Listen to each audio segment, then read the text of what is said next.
Ivan Ivanovich Shishkin was born January 25, 1832, died March 20, 1898.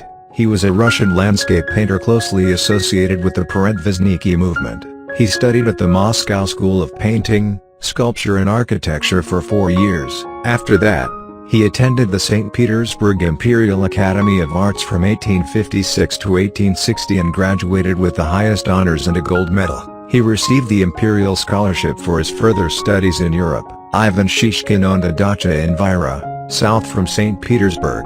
There he painted some of his finest landscapes. His works are notable for poetic depiction of seasons in the woods, wild nature, animals and birds. In 1891, he was appointed professor director of the landscape class in the Academy's Advanced Arts School. In 1898, he completed his painting The Pine Grove and died on 20th of March in St. Petersburg, while working on his new painting.